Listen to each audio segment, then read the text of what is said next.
सारी डिटेल में बात हुई।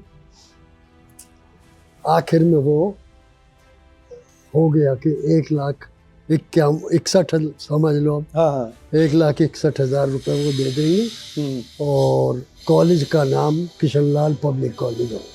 तो आज के संदर्भ में देखें तो उस अमाउंट की कितनी वैल्यू समझते हैं आप? करीब करीब 2 करोड़। करीब करीब 2 करोड़, मतलब बड़ा दान दिया था उस समय जो। मेरे भाई ने मुझसे कहा कि भाई अगर मैं ही 1100 दूंगा तो दूसरे से क्या मांगूंगा। तो मैंने कि जो आपने सोच रखा है वो दे दो फिर। हाँ ठीक है। तो उन्होंने 5100 रुपया दे दिया। अच्छा दे दिया। और सबसे पहला मेंबर बना हेडमास्टर गोवर्धन दास। तो उस जमाने में जितने गवर्निंग बॉडी के मेंबर होते थे भाई 1,000 रुपये दो या 2,000 जो वो देते थे। जो कहा तो ये जाता था कि आप लोन दो कॉलेज को। जो बने हुए थे सब इस लायक तो थे ही कि 2,000 हजार दे दे। जी जी। वो दे देते थे। एक समय ऐसा आया कि जब कॉलेज में जी सेल्फ फाइनेंस के कोर्सेज जी जी लाए गए जी। और उस समय कॉलेज अपने पैरों पर खड़ा हो गया। मेरे 2 टेन्योर में जी जी मैंने करीब 7 करोड़ रुपए का बिल्डिंग्स खड़ी कर दी जी जी। और 5.5 करोड़ रुपया कॉलेज के एफडी। बहुत बढ़िया, बहुत बढ़िया।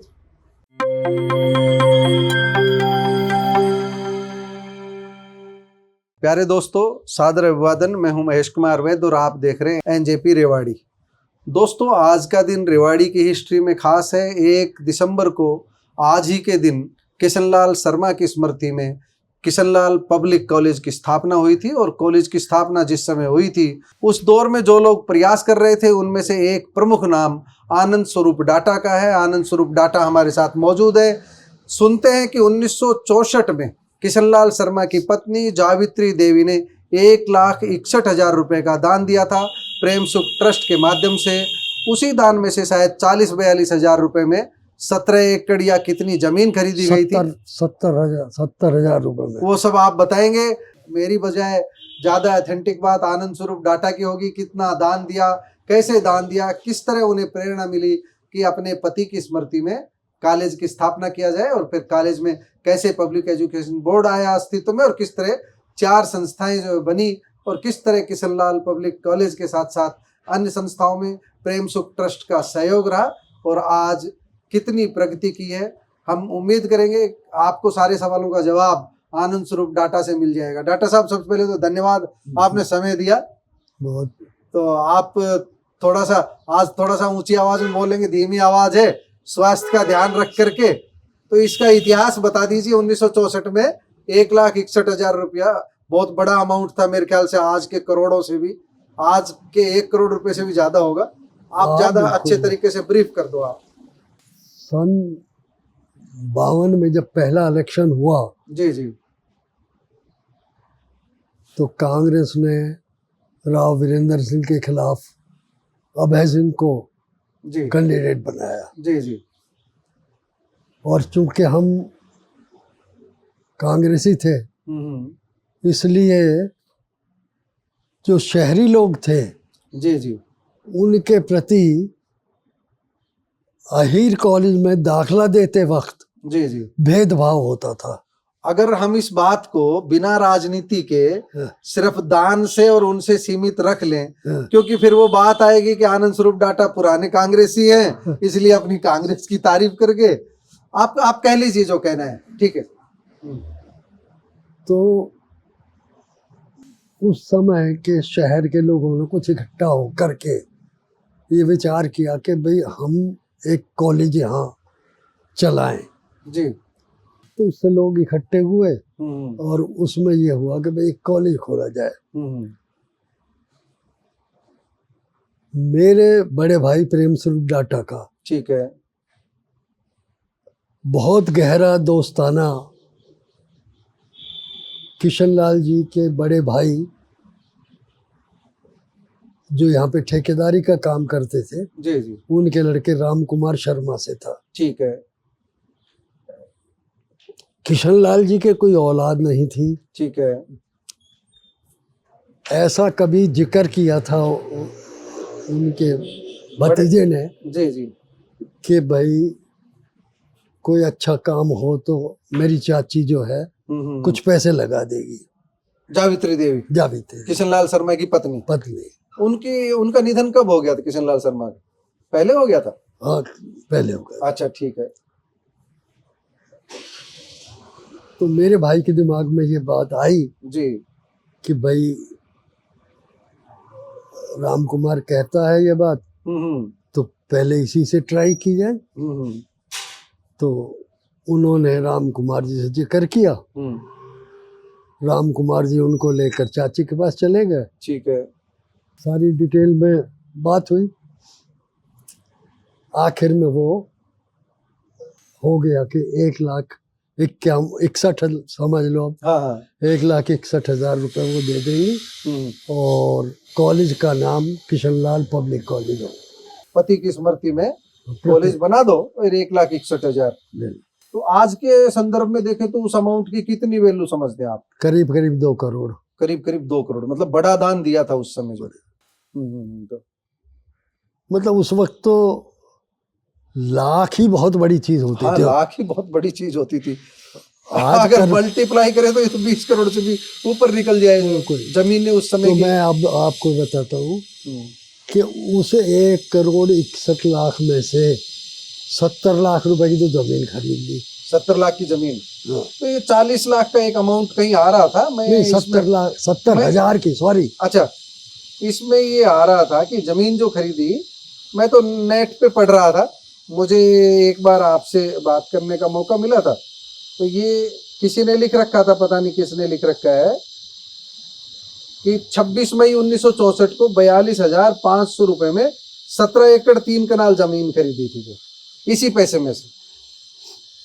अब पता नहीं 42,000 28 किला जमीन खरीदी थी। अच्छा, 2,500 रुपए प्रति किला के हिसाब से। अच्छा अच्छा, और बीघा के हिसाब से 2,500। 2,500 पर बीघा। जी जी। उस समय चकबंदी नहीं हुई थी शायद, ये मुझे नहीं मालूम है। अच्छा, मतलब ये जमीन 17 एकड़ के करीब खरीदी। 28 बीघा मेरे को अच्छा दिया। अच्छा, ठीक है।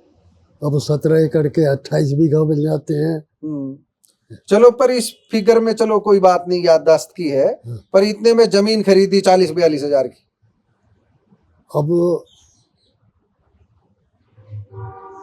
ये सोचा गया कि भाई इससे तो कुछ हल होने वाला नहीं है, पैसा तो ज्यादा चाहिए। हाँ जी, हाँ जी। तो ये लोग पहले तो अपने शहर में उन्होंने पैसा जो इकट्ठा कर सकते थे जी। उस वक्त कोई बहुत लोगों के पास पैसा नहीं था। जी जी। बड़ी से बड़ी रकम जो आई थी जी, वो 41,000 रुपए है। अच्छा अच्छा, वो बींदा वाला ट्रस्ट ने दी थी। ठीक है। और ये 161 प्रेम सुख ट्रस्ट के माध्यम से, ये प्रेम तो ट्रस्ट, जावित्री देवी उसकी चेयरमैन थी, किशनलाल शर्मा की पत्नी। ठीक है। उसके बाद जो रकम आई वो 21,000 रुपया अग्रवाल मेटल वर्क्स की आई। अच्छा, ठीक है। और 11,000 रुपया शंभू दयाल जौहरी मल का है। बहुत, उस दौर में तो सारी ये रकम जो बता रहे बड़ी थी। ठीक है। मेरे भाई ने भी मुझसे पूछा, भाई कॉलेज के लिए पैसा देना है, क्या करूं बोल। मैंने ऑर्डिनरी उसमें कह दिया भाई 1,100 रुपये दे दो आप। ठीक है, ठीक है। क्योंकि हमारी हैसियत आज तो कुछ है, जी जी जी, उस वक्त हमारी हैसियत नहीं थी। ठीक है। इसमें कोई वो नहीं है कि भाई छुपाने की बात है। हाँ जी, हाँ जी, हाँ। उस वक्त तो अपने रोटी खाते थे। और तो मेरे भाई ने मुझसे कहा कि भाई अगर मैं ही 1,100 दूंगा तो दूसरे से क्या मांगूंगा, तो थोड़ा ढंग से करना पड़ेगा। हाँ। मैंने कहा 2,100 दे दो। अच्छा, बोलो ना, बात नहीं बनेगी 2,100। तो मैंने कि जो आपने सोच रखा है वो दे दो। वो दे दो फिर। हाँ, ठीक है। तो उन्होंने 5,100 रुपया दे दिया। अच्छा, दे दिया। और सबसे पहला मेंबर बना हेडमास्टर गोवर्धन दास। अच्छा, जो हिंदू स्कूल में प्रिंसिपल थे। प्रिंसिपल, अच्छा अच्छा, हेडमास्टर थे उस वक्त, प्रिंसिपल की पोस्ट। हाँ हेडमास्टर थे हेड। चलो तो- उसको कंटिन्यू रखो फिर। तो यहाँ पर चंदा इकट्ठा करने पर भी कोई बहुत बड़ी रकम इकट्ठी नहीं हो पाई। ठीक है। तो यहाँ के लोगों ने ये सोचा कि भाई कलकत्ता और बॉम्बे चलते हैं। ठीक है। कुछ लोग यहाँ के बसे हुए हैं, हाँ, यहाँ हाँ। के गांव के, हाँ इधर उधर के, तो वहाँ से कुछ मिल जाएगा। पर उसमें जाने वालों की एक शर्त थी कि उसमें कॉलेज का, ये संस्था का खर्चा नहीं करोगे। कोई खर्चा नहीं होगा। सब खर्चा वो अपना करोगे। अपना करेंगे, टाइम भी अपना देंगे और खर्चा भी अपना अपना करेंगे। भी अपना करेंगे। तो ये पहले कलकत्ता गए। कलकत्ता में 8 दिन ये पूरा ग्रुप रहा। ठीक है। भाई जो हमारे इलाके के लोग थे, कोई गुडियानी का था, कोई कहीं का था, कोई कहीं का, मतलब इस तरह के लोग थे। जी जी। उनके पास गए, वहां पर रकम 5100 से ज्यादा नहीं मिली है एक आदमी से। एक आदमी से। अच्छा ठीक है। लेकिन मिली वहां भी 80-1,000 रुपए का कलेक्शन हुआ। लेकिन वो सिर्फ लिखाया गया, दिया नहीं। अच्छा। तो मास्टर श्री राम जी को वहाँ छोड़कर आए कि आप ये कलेक्शन करके तब आओगे। और वो करीब 15-20 दिन तक वहाँ और रहे। मतलब 8-10 दिन ये रहे। हाँ। और 15-20 दिन वो रहे। तब वो 80,000 रुपए लेके आए। तब वो 80,000 रुपए लेके आए। ठीक। उसके बाद मास्टर जी के आने के बाद 15 दिन बाद ये फिर बॉम्बे गए। ठीक है। वहाँ भी यही सिलसिला चालू रहा और वहाँ से भी करीब यही इतने ही पैसे आए। ठीक है। शुरू में जी कॉलेज को साइंस का सामान और स्पोर्ट्स का सामान जी जालंधर से आता था। अच्छा ठीक है। शायद अब भी आता है। ठीक है। तो वो पहले एक दफ़ा ऑर्डर लेने आते थे और फिर 3-4-5 महीने बाद सामान दे करके जाते, पैसे ले जाते। नहीं, सामान तो शायद महीने भर बाद दे जाते। अच्छा, फिर पैसे लेने आते। ठीक है। कॉलेज इस शुरू से ही साइंस फैकल्टी की। हाँ जी। कॉलेज इस अवस्था में था नहीं कि उनके वह पैसे होते। अब उनको 10,000 या 15,000 रुपए देने हैं। तो क्या होता था कि उस जमाने में जितने गवर्निंग बॉडी के मेंबर होते थे, भाई 1,000 रुपए दो या 2,000 जो वो देते थे। जो कहा तो ये जाता था कि आप लोन दो कॉलेज को। जो बने हुए थे सब इस लायक तो थे ही कि 2,000 हजार दे दे। जी। वो दे देते थे। 6 महीने गुजर गए, साल भर गुजर गए। तो गवर्नमेंट से एड कब मिलने लगी? गवर्नमेंट एडेड कब हुआ? शुरू से। ठीक है। पर 95% देती ना गवर्नमेंट। पहले थोड़ा कम था। अच्छा। उसके बाद 95% हो गए। तो कम था उस समय, व्यवस्था करना और मुश्किल था। तो वो पैसा भी रिटर्न नहीं होता था। उसकी बजाय फिर आखिर में ये कहा जाता था, भाई 1,000 रुपए हैं, 250 का मेंबर, 251 का मेंबर था, भाई 4 मेंबर बना दो इसका। हाँ। पैसा नहीं होता था। हाँ, इस तरह कई साल तक यही सिलसिला चालू रहा। और इसीलिए वो जो उस वक्त की गवर्निंग बॉडी के मेंबर, उनके घरों की किसी के 10 मेंबर हैं, किसी के 15 हैं, किसी के 20 हैं, तो वो पैसा मिलता तो था ही नहीं। वो मेंबर बन जाते थे। मेंबर बना दीजिए, वो लोन उतर जाता था। ठीक है। सन 85 में कॉलेज पर एक क्राइसिस आया। लेक्चरर्स की 8 महीने की तनख्वाह रुक गई। गवर्नमेंट ने रोक ली? नहीं, हम दे ही नहीं सके। नहीं, लेक्चरर की तो 95% तो आ ही रही होगी सरकार की। उस वक्त शुरू की बात बता अच्छा, रहा हूँ, शुरू वो कम थी बहुत। अच्छा, कम थी। बहुत कम थी। अच्छा, बहुत कम थी। तो बहुत रुक गई भाई। अब दे नहीं सके। और देखो आखिर लेक्चरर पढ़ा रहा है, पैसा तो चाहिए उसको जो। भूखा पेट क्या करेगा वो। हाँ। एजिटेशन हुआ बाजार में, जल से जलूस भी हुए। हाँ, पैसा दो भाई, पैसा दो। तो एक मीटिंग बुलाई गई। उसमें सिर्फ लोगों ने 80,000 रुपए लिखवाए। 21 साल बाद की बात है, 64 में थी, 85 की बात 85 की बात है। हाँ।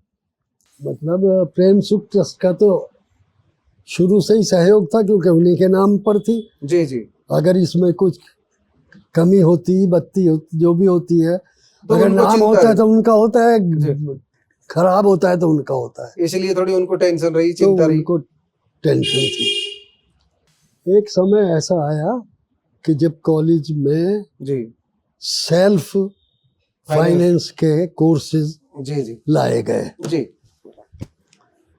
और उस समय कॉलेज अपने पैरों पर खड़ा हो गया। ठीक है। खड़ा ही नहीं हो गया। जी। मेरे 2 टेन्योर में जी। मैंने करीब 7 करोड़ रुपए का बिल्डिंग्स खड़ी कर दी। जी। और 5.5 करोड़ रुपया कॉलेज के एफडी। बहुत बढ़िया। आपके बाद में ये आए अपना, आपके बाद में कौन आए थे? मेरे बाद में ये अमित गुप्ता है। अमित गुप्ता ने। तो ये अमित गुप्ता के कार्यकाल में बाकी कुछ काम उनके कार्यकाल में हुए? अमित गुप्ता ने इसको सारा फर्नीचर वगैरह सारा। और अभ्रिपुदमन गुप्ता है। चलिए दोस्तों, आनंद स्वरूप डाटा ने अपने कार्यकाल की बात भी बताई, उपलब्धियां भी बताई। दूसरे जो साथी अमित कुमार प्रेसिडेंट रहे, उनके कार्यकाल की भी बात की। और अभ्रिपुदमन गुप्ता कॉलेज प्रबंधन कमेटी के चेयरमैन है। सभी अपने कार्यकाल में जो हो संभव हो सके मेहनत कर रहे हैं, पूरी सभी अपनी मेहनत कर रहे हैं। लेकिन मेन बात यह है कि प्रेम सुख ट्रस्ट के ने जो शुरुआती पैसा दिया था, उससे आज किशनलाल बुनियाद उसी की है। तो हम कह सकते हैं किशनलाल पब्लिक कॉलेज के रूप में जो छोटा सा पौधा लगाया था, वह आज वटवृक्ष बन चुका है। इस वटवृक्ष बनने में बहुत लोगों का योगदान रहा है। काफी संख्या में लोगों ने समय, श्रम दान दिया है, धन भी दान दिया है। लेकिन जो नींव डाली थी वो निश्चित रूप से किशनलाल शर्मा की पत्नी जावित्री देवी की देन है। आज किशनलाल शर्मा के 131वें जन्मदिन पर उन्हें श्रद्धांजलि दी गई। बड़ी संख्या में शहर के गणमान्य लोग पहुंचे, कॉलेज प्रबंधकारिणी के सदस्य भी पहुंचे और विशेष रूप से रजनी शर्मा दिल्ली से पहुंची। स्वर्गीय किशनलाल शर्मा के परिवार से हैं रजनी शर्मा, और रजनी शर्मा के साथ साथ विनोद शर्मा और दूसरे साथी भी पहुंचे। आप चित्रों में देख सकते हो शहर के किन किन गणमान्य लोगों ने आज केएलपी कॉलेज में अपनी उपस्थिति दिखाई। पब्लिक एजुकेशन बोर्ड के अध्यक्ष अशोक सोमानी ने सभी को कॉलेज की उपलब्धियों की शुभकामनाएं दी। सबसे पहले कॉलेज की उपलब्धियां केएलपी कॉलेज की प्रिंसिपल कविता गुप्ता ने बताई। डॉक्टर कविता गुप्ता ने विस्तार से इन उपलब्धियों को रखा था। इसके बाद केएलपी कॉलेज प्रबंधकारिणी के उपाध्यक्ष संदीप खंडेलवाल ने महाविद्यालय के बारे में विस्तार से बताया। जो ढांचागत सुविधाएं मजबूत की गई उनके बारे में बताया, भविष्य की योजनाओं के बारे में बताया, स्किल बेस्ड कोर्स लाने की आवश्यकता पर बल दिया। अशोक सोमानी ने अपनी शुभकामनाएं देने के साथ साथ नसीहत भी दी और कुछ खामियों की ओर ध्यान आकर्षित किया और उन खामियों को दूर करने पर बल दिया। इस अवसर पर कॉलेज प्रबंधकारिणी की कोषाध्यक्ष उषा रुस्तगी, अनिल रुस्तगी, अजय गुप्ता, सत्येंद्र प्रसाद, विनोद शर्मा, डीके जैन, रमेश मित्तल, डीके शर्मा, परमिला भार्गव, सुनील ग्रोवर, राजेंद्र प्रसाद व ओपी चौधरी सहित बड़ी संख्या में शहर के गणमान्य लोग उपस्थित रहे। दोस्तों, यह थी केएलपी कॉलेज के अस्तित्व में आने की कहानी और साथ साथ आज 1 दिसंबर को कॉलेज में हुए हवन यज्ञ और इस अवसर पर हुए भाषण की पूरी बात हमने आपको बताई है। आप वीडियो के अंत में अशोक सोमानी, संदीप खंडेलवाल व डॉक्टर कविता गुप्ता की बात सुन सकते हैं। हमारी जो परंपरा रही है, मैं स्पष्ट कर देना चाहता हूं, हमारे कॉलेज की हमेशा परंपरा रही है, एक मजबूत परंपरा रही है, वो डिसिप्लिन और शिक्षण की, जिससे कि आज भी लोग हमारे कॉलेज पर विश्वास करते हैं, हम पर विश्वास करते हैं, ये मैं समझता हूँ। लेकिन समय बदल रहा है, नई नई पॉलिसी आ रही है, एनईपी की भी पॉलिसी आ गई है और हमें भी बदलना होगा। हमें अपने इंफ्रास्ट्रक्चर को बहुत मजबूत करने की ज़रूरत है, क्वालिटी एजुकेशन की तरफ जाने की ज़रूरत है और हमें ऐसे प्रयास करने चाहिए, ऐसे कोर्सेज जोड़ने चाहिए जो आज की ज़रूरत के अनुरूप हों और बच्चों को नए कैरियर अपॉर्चुनिटीज़ दे सकें। तो अगर हमारे बच्चे निकले हैं और बच्चे आए हैं, उसका देखेंगे तो हम माइनस की तरफ हैं। इसके लिए क्या कमियां हैं, मैनेजमेंट के पार्ट में क्या कमियां हैं, वो लोगों को बताना चाहिए। अंदर अपने अंदर कोई बात रखने से संस्था का भला नहीं होगा।